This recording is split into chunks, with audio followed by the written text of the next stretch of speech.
a crise na vida é recorrente, né? Então, você está aqui, de repente você perde alguém muito querido, uma referência, ou você está aqui, está muito bem, acreditava que estava muito bem, e você desce de uma vez, começa a dinâmica da vida de José. O Gui falou uma coisa, ele estava sozinho, indo na direção do Egito. Há comentaristas bíblicos que dizem que a rota que provavelmente ele tenha feito dava para ele a visão da casa dele. E ele preso e amarrado.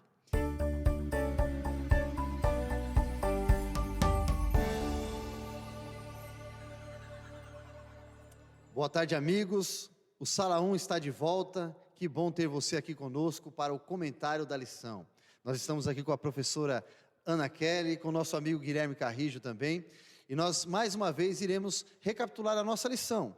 Você que está conosco já há alguns dias, durante essas semanas, né, recapitulando a lição, quero convidar você mais uma vez para estar aqui conosco. E fazer aqui o meu apelo para você compartilhar, também deixar o link, para que outras pessoas também possam estar juntos aí conosco nesta programação, nesse projeto, tá bom? Mas antes de tudo, eu quero convidar aqui a professora Ana Kelly para que ela possa dirigir uma oração. Oremos. Querido Deus, obrigada porque, apesar da nossa correria, a gente tem um momento para fazer uma pausa e pensar naquilo que vem do alto. Nos ajude a encontrar o descanso que essa lição sugere. Nos ajude e nos ilumine para que a gente possa ouvir a Tua voz cada vez mais perto do nosso coração. Em nome de Jesus, amém. Amém. E a lição, ela vem mais uma vez falando sobre o descanso, né? O título, Descanso em Cristo. Você que ainda não tem a lição da escola sabatina, você que não tem também aí alguma classe, participado aqui do NASP, quando você chega aos sábados, nos procure aqui na comunidade jovem. Nós temos o Overhaul, temos o consulado, temos a classe dos jovens também e outras classes esperando por você, tá? Hoje nós vamos recapitular aqui a lição de número 6, encontrando descanso nos laços familiares, tá? Eu quero só compartilhar com você o verso principal desta lição durante essa semana, tá bom? Diz assim: portanto, vocês, meus amados, visto que já sabem disso, tenham cuidado para que não sejam arrastados pelo erro desses insubordinados e caiam da posição segura em que se encontram. Pelo contrário, cresçam na graça e no conhecimento de nosso Senhor e Salvador Jesus Cristo. A Ele seja a glória, tanto agora como no dia eterno. Segundo a Pedro 3, versículo 17 e 18. Veja só, né? Nós temos aqui já o apóstolo Pedro dando esse pontapé inicial para a nossa discussão durante essa semana, nesse programa que está cheio de diálogos aqui, né? E fala sobre a família, olha só. Eu queria agora tocar aqui, né, Guilherme, para a nossa amiga, professora Ana Kelly. E temos aqui já uma discussão, né, como nós estávamos falando aqui nos bastidores, né, nós temos esse diálogo que está tão intrínseco na nossa sociedade, na nossa comunidade, sobre esses relacionamentos que nós temos, tanto do individual como coletivo. E eu queria ouvir um pouco aí da professora sobre isso. É interessante a gente olhar para essa lição, que essa lição fala assim, ó, buscando descanso na família. Aí você pensa assim, gente, mas se soubesse como... Qual família, né, Kelly? Se soubesse como minha família está cheia de problema, não ia me mandar buscar descanso lá. Ou então, não sei se vocês já passaram por isso, quem nunca se perguntou assim, cara, aquele fulano nasceu em berço de ouro, ou então assim, nasceu bem pra caramba. E aí tem uma pesquisa interessante que o nosso manual traz aqui, que é o seguinte, a pesquisa diz assim, chama Berços da Eminência. Pergunta como é que nasceram as pessoas mais eminentes das nossas últimas gerações. A pesquisa sensacional, ela pesquisou 400 indivíduos considerados eminentes para saber se de fato esses indivíduos que são eminentes nasceram em uma família super funcional, nasceram super bem. E quando eles terminaram esse estudo, é interessante. Alguns achados surpreendem. Muitas dessas pessoas que são consideradas eminentes, prodígios na sociedade, nasceram em lares disfuncionais, cheios de conflitos. Alguns foram adotados, alguns foram vítimas de violência e alguns carregam traços de infância. No final, é claro que tinha também gente bem nascida dentro dos eminentes. Mas o mais interessante é que no final eles perceberam, pela análise dos resultados, que é muito mais importante as escolhas e encontrar o seu propósito de vida do que de onde você nasce. Por que isso é interessante? Porque a gente vem aí de alguns anos de pesquisa científica mostrando que você é o que o seu ambiente promove. E essa pesquisa, esse estudo aqui, está questionando isso. Será que é assim mesmo? Será que eu sou só fruto do meu ambiente? Bom, esse estudo, o berço da eminência, ele diz que é muito mais importante as escolhas que você faz e você encontrar o seu propósito de vida do que necessariamente onde você nasceu. Fácil não é, mas é interessante. Olha aí, Guilherme, show de bola, né? E vendo nesse aspecto, né? Eu queria conversar um pouco com o Guilherme também a respeito disso, como que nós podemos correlacionar essa ideia do indivíduo também, trazendo para a comunidade, aquilo que está sendo apresentado aqui pela lição, falando sobre esse descanso, sendo encontrado ali do próprio eu. O que você pode me dizer sobre isso, meu amigo? Pastora, a Kelly colocou a gente aqui numa situação, num xadrez aqui, difícil da gente sair. Mas a pesquisa é muito importante porque hoje, de alguma forma, a sociedade tenta falar para a gente o contrário do que essa pesquisa demonstrou, né? A sociedade tenta falar que onde você está vai determinar, onde você está agora, onde você veio, a sua origem vai determinar o seu futuro.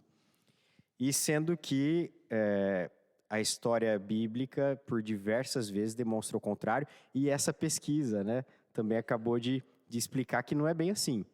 Pelo contrário, né, uma menor parte dos eminentes era quem aparecia nessa situação de já ter nascido num berço privilegiado. Eu quero falar sobre privilégios também, mas em outro momento, viu, pastor? Porque também é um ponto que às vezes fere um pouco.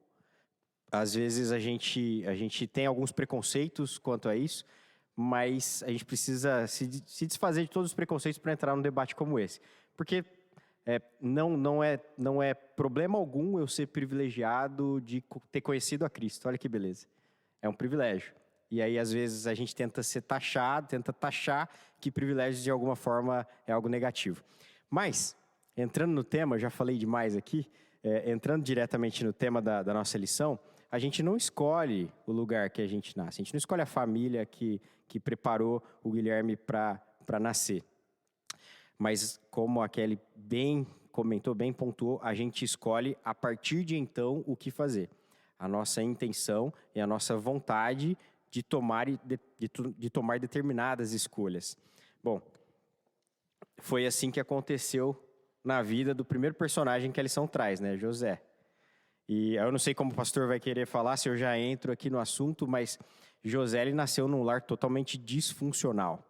É a primeira construção que a lição faz. Eu acho que, sem cortar vocês aqui, amigos, eu acho que eu poderia usar uma palavra que está bem aí, né, para o pessoal que está em casa, né, e a Kelly pode me corrigir, é um ambiente tóxico, né? Essa palavra está bem, né, bem usada agora. Eu acho que a lição, ela faz assim, a lição não, a Bíblia, ela traz um presente para a gente, porque todo mundo pensa que o seu caso é o pior de todos. E quando você vai observar a história dos grandes homens, dos grandes nomes da Bíblia, praticamente todas as histórias são caóticas. Olha a família de Davi, o homem segundo o coração de Deus. Se a gente pode chamar alguma coisa de tóxica, aquela família. Olha a família de José. Olha o ambiente que Jesus conviveu. Olha de onde vinha, como eram os discípulos. Então, isso é muito interessante. E eu acho interessante que a lição traz um caso real.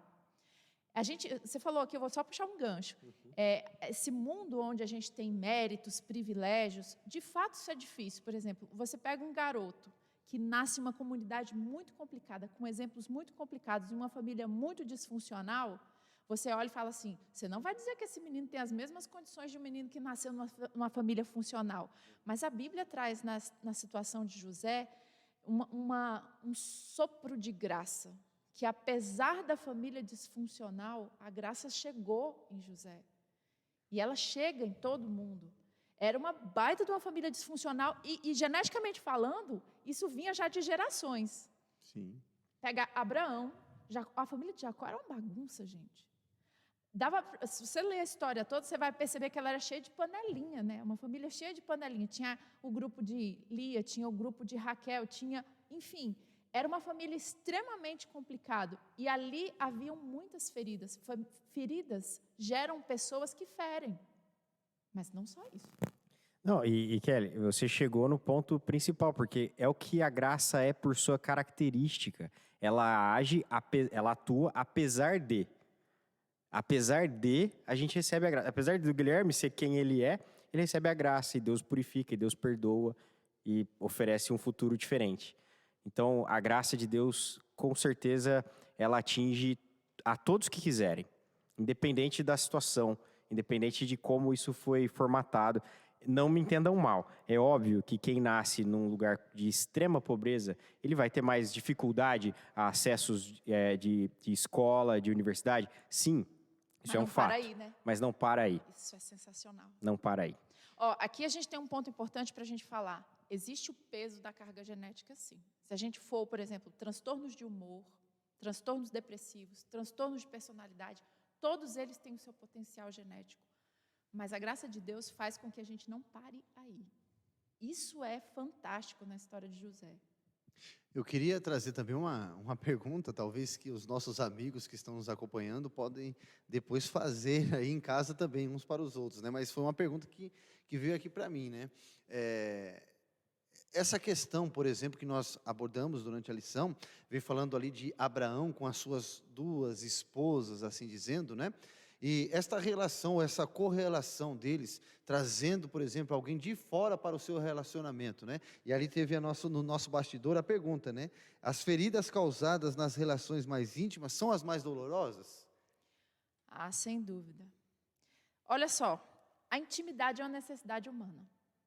A intimidade é uma necessidade humana porque quando você está no ambiente íntimo, você testa se quem você realmente é válido. Você não consegue ser quem você realmente é no seu emprego. Você não vai fazer é muito arriscado fazer isso. Você veste capas e filtros, né? Para não assustar. E você espera que dentro da sua casa você possa ser você mesmo. Isso é importante acontecer desde a sua infância para que você teste, ajuste. Só que, infelizmente, tanto eu sou, na minha intimidade, uma pessoa cheia de falhas, quanto aqueles que que estão comigo na intimidade também são cheios de falha. Só que na intimidade, além de você ser quem você fica de peito aberto. Eu preciso da intimidade, eu preciso testar minha identidade ali, mas eu estou próximo o suficiente. Você vê que o que acontece com José, ele é criado, em um dado momento Jacó começa a dar privilégios, a fazer dele o preferidinho. Nesse momento, na situação onde a última vez que José convive com os irmãos antes de ser vendido como escravo, ele é ameaçado, ele sabe que vai ser morto, ele só não foi morto porque Rúben interrompeu a situação. Depois ele é vendido como escravo para quê? Imagine, coloque-se na situação de José. Se você fosse vendida como escrava sexual, se você fosse vendido como escravo de trabalho, coloque-se na situação pelo seu irmão. Veja o tamanho da ferida que José passa e pelos seus próprios irmãos. Tem um autor chamado Jordan Peterson, um dos grandes psicólogos vivos. Ele fala assim, nós temos um romantismo que não queremos abordar sobre a relação entre irmãos e familiares. Na verdade, algumas das relações mais terríveis da humanidade são entre irmãos, porque são os primeiros grandes competidores. É onde as pessoas estão testando e validando sua própria personalidade. E que bom seria, que bom é, se você consegue superar isso entre os seus irmãos na sua intimidade.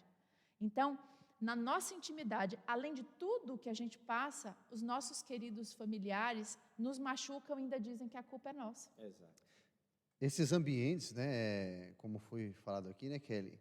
Você desse exemplo, né, desse autor, desse psicólogo, não é isso? Isso. E você vê que, por exemplo, Abel e Caim também, né? Tinham essa disputa já. Ele toca nesses dois Então, aí. já estavam ali disputando, né, para ser o mais querido, ser o principal dos dois, do relacionamento, né? Mas aí você falando aqui também um pouco de José, né, ali de Jacó, nós temos essas ideias desse ambiente tóxico, né, que eu apresentei aqui, mas você vê também essa questão de que você pode escolher uma nova direção, né? Você pode escolher uma nova direção, mesmo vivendo em uma sociedade que, assim, a gente fala de um ambiente seletivo, a gente olha também uma comunidade dentro do nosso lar, porque é uma comunidade, o nosso lar é a primeira comunidade que você participa, né? Mas quando nós olhamos para fora do nosso lar, nós vemos que nós estamos também em um ambiente tóxico, fora também. Mas eu queria jogar aqui para o Guilherme, depois ele fazer esse acompanhamento com a gente aqui também. Você acha também que esses ambientes tóxicos, né, podem proporcionar para o indivíduo também conseguir, talvez, achar uma válvula de escape no meio de tudo isso? O que você acha que a decisão de seguir um outro caminho pode fazer com que essa pessoa consiga achar também uma válvula de escape no meio dessa pressão que é a sociedade, como ela mesma falou aqui, essa disputa familiar que existe hoje também? Pastor, o caso de José é um caso típico de disputa familiar, porque ele vem praticamente de gerações anteriores, né? Próprio Isaac e Ismael, na sua disputa por espaço, talvez, influenciado pelas mães, sequência Jacó e Esaú. Você está vendo, você vê na árvore genealógica de José isso, e ele era um cara que, por conta do que ele recebia do pai, os privilégios, ele devia ser um cara bem chato, por conta dos privilégios que ele tinha, então aí entra a parte negativa de ter alguns privilégios, mas por conta disso ele entrou nesse jogo de competição por espaço. Ele tinha todo o espaço, mas ele queria demonstrar que ele tinha esse espaço. Então, assim, Deus, ele permitiu que algumas coisas acontecessem na vida de José, justamente para que ele aprendesse algumas lições. E aí, a lição, quem tiver em casa vai poder acompanhar, quando você vai lendo, é deprimente, né? A lição e o próprio texto bíblico, conforme conta a história de José, ele vai descendo. Ele pensa que vai resolver, desce de novo. Exato. A ponto de, quando ele chegou tão fundo lá no poço, literalmente, que ele precisou ser resgatado pelos próprios inimigos, que eram os irmãos dele. Então você imagina a situação onde que chegou. E aí, ele agora, naquela caravana de quem o comprou, refletindo sobre tudo isso que tinha acontecido. A lição, ela comenta assim: de um filho querido e amado a escravo desprezado e desamparado. Era isso que martelava na mente de José em cada marcha que os animais que o levavam dava ali. Deixa eu agora só tocar daqui para cá, um pouquinho, só para você... Mas o pastor não deixou eu responder, peraí. Só para você entender o seguinte. Eu fiz só a introdução. Só para você conseguir aqui de novo fazer essa jogada aqui. Veja que 2 níveis, né? Olha só, e você vê que nesses 2 níveis, nenhum dos dois favoreceu a formação da identidade de José. Porque quando ele é tratado como preferidinho, queridinho do papai, isso não dá a ele o senso de quem ele é. E ele sai de novo como escravo, também não dá para ele o senso de quem ele é. A grande crise de um indivíduo é a busca de quem ele é, da sua identidade. E olha que Deus não deixa ninguém fazer essa busca sozinho. Nem você tem uma visão virtual e descompensada, como se você fosse um queridinho especial, e nem você é um escravo. É por isso que quando a gente procura, né, especialmente na entrada, a gente chama de crise da adultez emergente, quando a gente procura saber qual é o propósito da gente nessa vida, quem a gente é nessa vida, a gente tem que fazer essa busca em Deus. A busca da identidade tem que ser em Deus, porque os ambientes vão te dar uma identidade virtual. A Kelly terminou a minha resposta com parceria. Perfeição. Inclusive, é o que o Espírito de Profecia comenta, né? A Dona Branca escreve aqui em Patriarcas e Profetas uma simples frase sobre isso, né? Entregou-se completamente ao Senhor ali mesmo e orou para que o guarda de Israel estivesse com ele em seu auxílio. José aqui, ele para fazer essa ação, para ele se entregar completamente ao Senhor, ao guarda de Israel, para estar ao auxílio dele, ali naquela caravana mesmo de escravos que ele tinha sido acabado de vender, ele não dependeu do pai, da túnica, da mãe, de algum irmão, ele não dependeu de ninguém para ter para tomar essa decisão. Foi só ele com ele mesmo ali, com o que ele tinha aprendido sobre quem era Deus, e aí ele se ajoelha. Muito bom. E se entrega. Muito bom. É formidável essa história de José, né? A gente pode tirar várias lições, mas eu quero aproveitar aqui, né, a presença da Kelly para nos ajudar nessa questão aqui, né? Essa questão, por exemplo, do questionamento sobre a família. Ele poderia muito bem, né? Ele estava num nível alto ali da questão familiar, onde o seu pai o trazia como mais querido, e daqui a pouco ele estava sem a sua família, sem estar no seu berço familiar, mas com aquela presença, né, do seu pai ali. E a gente pode estar falando para alguém também que está lá em casa, Kelly, que talvez nesse momento perdeu essa referência, né, perdeu esse valor próprio, né, tentando se descobrir de novo, porque talvez está vivendo um momento difícil também, com tudo isso que nós estamos passando, e talvez perdeu essa referência familiar. Estava num nível e agora se encontra em outro, né? Eu queria saber, será que a pessoa pode entender isso, ou está vivendo uma fase de sorte, uma fase de azar? Como que a gente pode compreender como foi na história de José? É interessante a gente pensar assim, a crise na vida é recorrente, né? Então, você está aqui, de repente você perde alguém muito querido, uma referência, ou você está aqui, está muito bem, acreditava que estava muito bem, e você desce de uma vez. Como essa dinâmica da vida de José. O Gui falou uma coisa, ele estava sozinho, indo na direção do Egito. Há comentaristas bíblicos que dizem que a rota que provavelmente ele tenha feito dava para ele a visão da casa dele.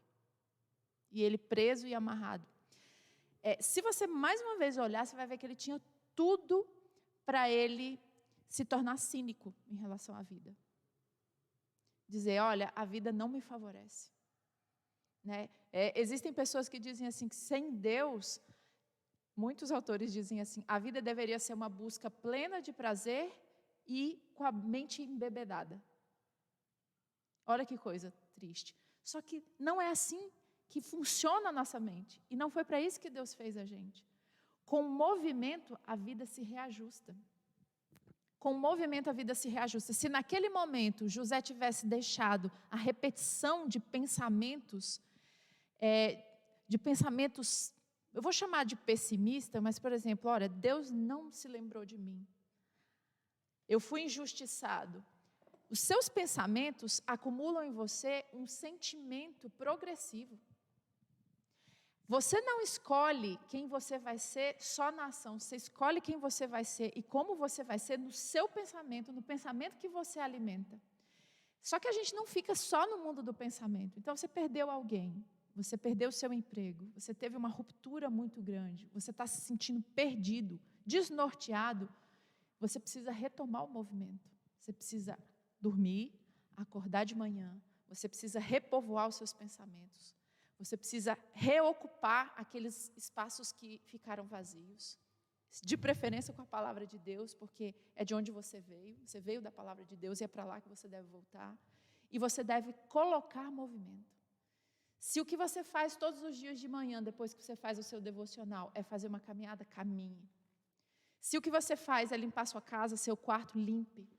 A gente só reorganiza a vida se a gente der de novo movimento para os pensamentos e para as nossas atitudes. Você vê que quando José chega no Egito, ele é vendido. E ele opta por movimento.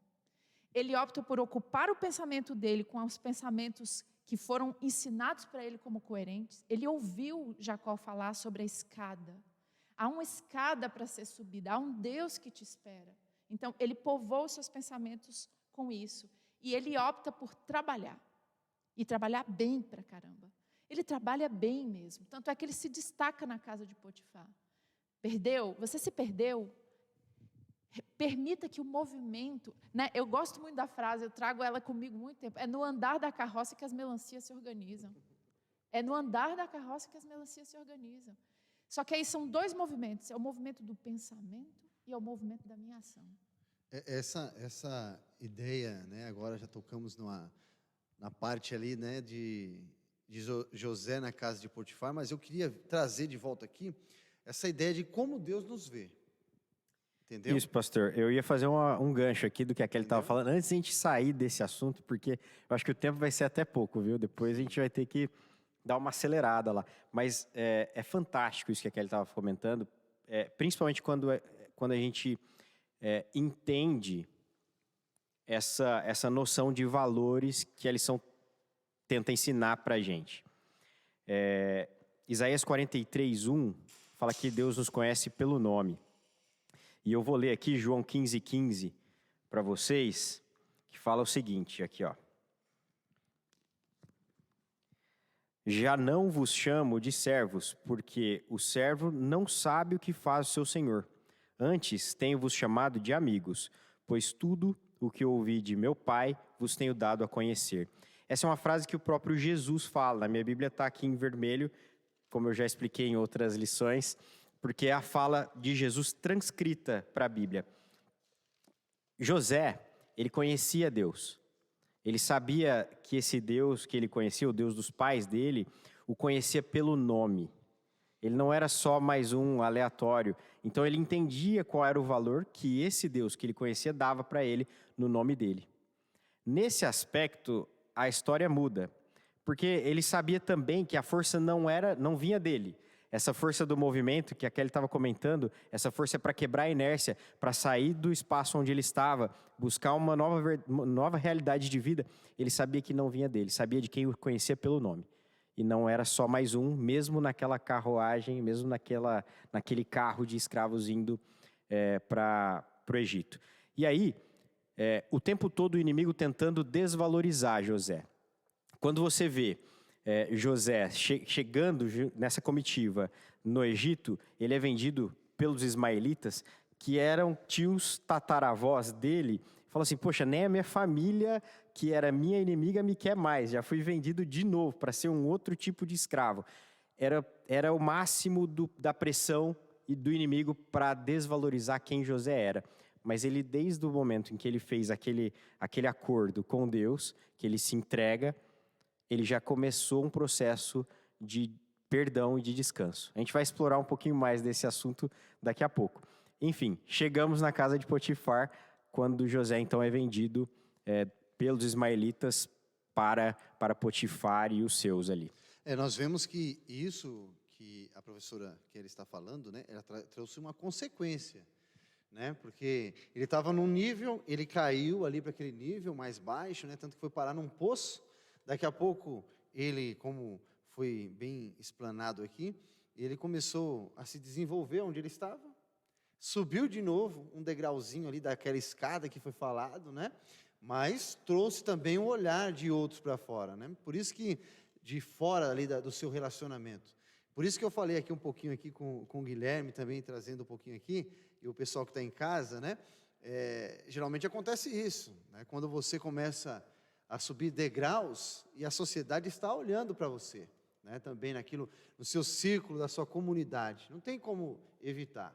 E o que ficou naquele ambiente tóxico da casa dele, mas que era um ambiente desfavorável, depois se tornou pelos seus irmãos, mas que aparece ali o que foi colocado dentro do seu coração. Isso que é interessante, eu quero ler aqui, já jogar a pergunta aqui para a professora de novo aqui, olha só. Está lá em Gênesis, capítulo 39, né? Você sabe que ele trouxe olhares de fora. E a esposa ali do seu chefe, né? A esposa de Potifar, foi um olhar ali que ele trouxe, um olhar de malícia que ela teve sobre a pessoa de José. E olhem o que interessante, como que ele se comportou através disso. Fala assim, mas ele se recusou e disse à mulher de seu senhor, eis que meu senhor não controla o que está comigo em sua casa. E tudo o que ele me entregou em minhas mãos, ninguém é maior do que eu nesta casa. E nada ele me vedou, senão a ti, porque és sua mulher. Como, pois, faria eu tão grande mal e pecaria contra Deus? Então, esse relacionamento que poderia acontecer, porque ele já tinha esse exemplo, por exemplo, ali que nós começamos a falar de Abraão, né, com Sarai e Agar sendo trazida agora para o relacionamento. Agora é ele que está sendo colocado em um outro relacionamento que está sendo proposto por uma outra pessoa. Eu queria ver agora, né, aqui da professora também, porque nós temos aqui a lição falando sobre os relacionamentos aprovados por Deus. Como que o indivíduo, ele pode também, sendo trazido essas marcas, né, essas cicatrizes que foram trazidas lá atrás, como é que ele consegue se comportar diante de certas situações que são colocadas pela sociedade para ele, se ele tem uma narrativa que foi feita por aquilo que nós falamos dessa pesquisa, né, dizendo que foi o comportamento dele que estava intrínseco ali, mas que nós vemos que não, que foi aquilo que foi ensinado realmente por ele.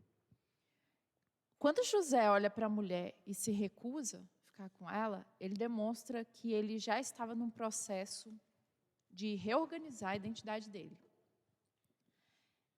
Você sabe que quem pisa na bola, ou quem é agressivo, ou quem abre mão dos valores, normalmente está se sentindo pequeno.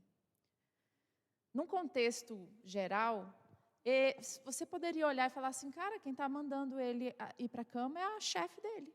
Simplesmente vai. Não, depois de tudo, você ainda quer que ele levante a cabeça, né? José já estava compreendendo quem ele era diante de Deus e por isso ele achava que os seus valores eram sim importantes. É interessante isso aqui. A gente precisa reconstruir quem a gente é diariamente. A gente às vezes pensa assim, bom, passei por uma situação muito difícil, sou vítima de uma situação muito difícil. Ele passou, né? Se ele não tira de lado essa situação, eu sou vítima, daqui a pouco ele usa essa impressão que ele tem de que eu sou vítima para justificar todos os seus desvios de conduta. Gente, na vida é assim, a gente vence uma situação, a gente levanta e esquece, porque a gente vai ter uma outra ali na frente. Sem querer ser duro, se a gente ficar alisando o machucado que a gente teve no passado, a gente não vai se fortalecer para os próximos desafios. José não só começa a viver a vida, como ele repara dentro da cabeça dele quem ele é. Ele é amado de Deus, ele é visto individualmente, apesar das circunstâncias, e ele está ali, e já enxerga que ele está ali não só para trabalhar como para Potifar, mas também para representar quem Deus é, pela resposta que ele dá para ela. Como eu poderia fazer isso diante do meu Deus? Então, eu deixaria aqui um apelo para todos nós. Gente, está na hora da gente lembrar quem a gente é, filho do Deus Altíssimo. Nós temos uma missão. Você sabe que uma das coisas que mais vai fazer você se sentir bem para viver na sua família, apesar de qualquer problema que você tenha na sua família, é o senso de que Deus tem uma missão para você dentro da sua família, dentro da sociedade que você faz parte. Você não está ali para receber um pacote de coisas todos os dias, você está ali para dar, porque quem te dá é Deus. O que fez de José um homem a superar tanto como ele superou. Gente, eu não conheço na Bíblia ninguém que tenha superado tanto quanto José. Foi o senso de quem ele é, mas ele não adulava os machucados antigos. Ele não ficava assim, ele não se vitimava, porque se ele se vitimasse, ele não aguentava. Ele não colocava à venda os princípios, né, Kelly? Mesmo tendo sido vendido, alguém tendo colocado um preço nele, ele sabia que ele não tinha valor pagável. Então ele não se vende, ele não vende seus princípios nem para a chefe dele, para a esposa de Potifar. Ele falou, não, isso não está à venda. Eu construí, ganhei confiança aqui do meu chefe, das pessoas que trabalham com a gente, por obedecer a Deus. Agora eu vou desobedecer, entendeu? Isso não é inegociável, porque ele entendeu o tamanho, ele entendeu o valor que ele tinha aos olhos de Deus.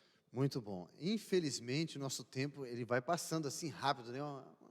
É muito bom aqui uma troca de ideias, né? Mas eu gostaria de ouvir aqui da professora Ana Kelly as suas considerações finais, o pessoal que está de casa aí, para eles saberem aqui também as suas considerações.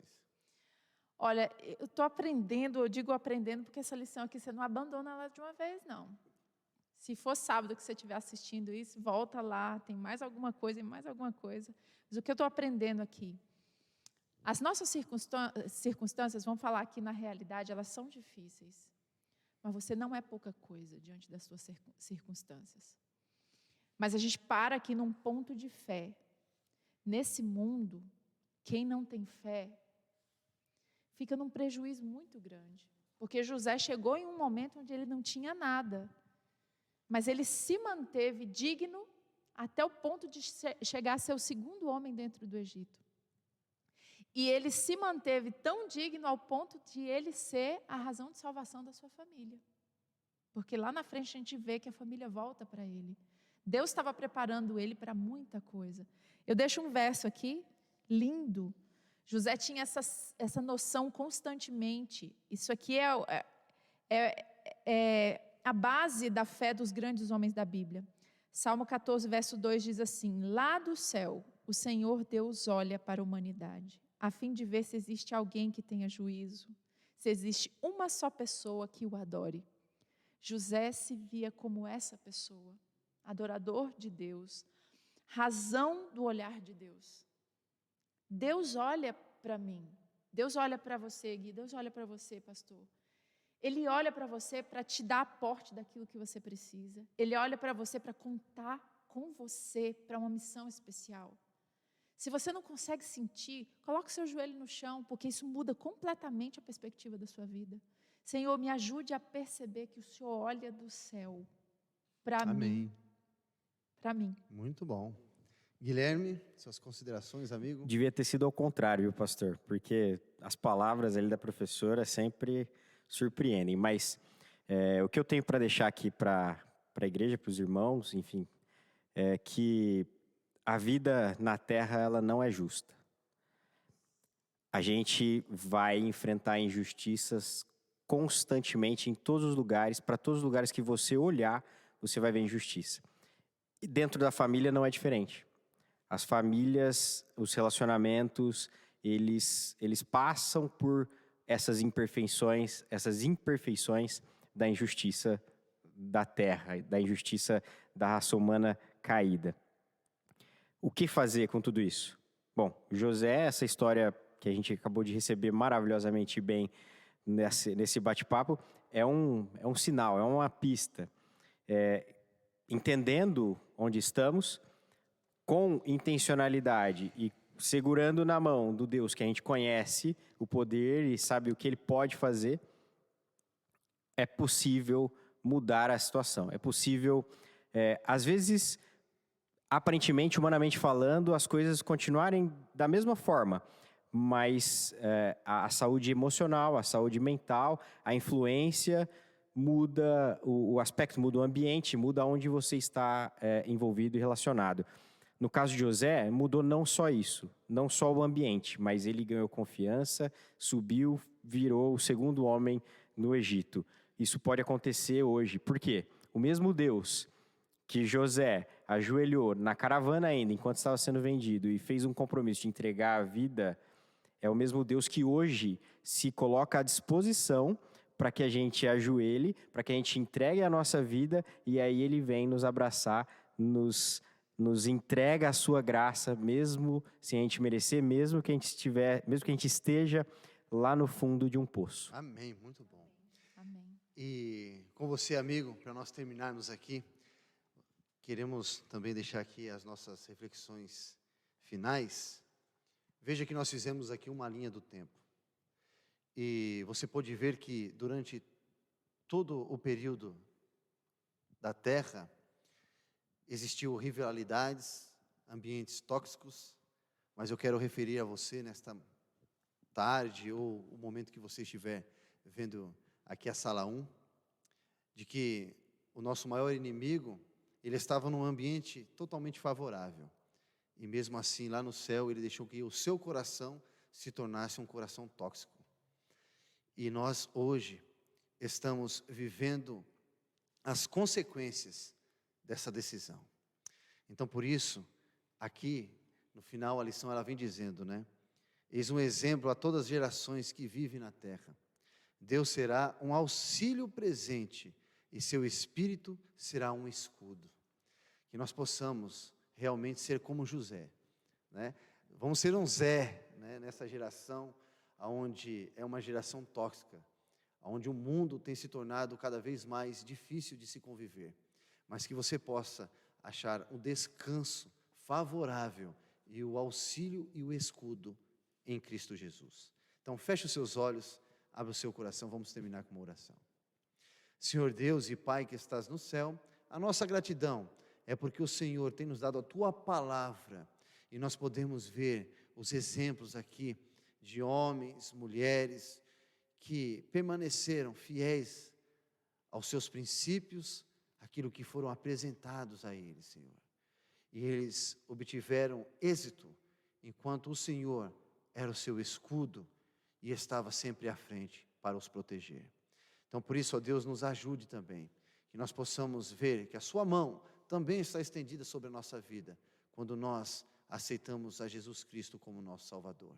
Fique conosco, Senhor, nos dê a Tua presença a cada dia, para que nós possamos ver que o Senhor também tem cuidado de nós.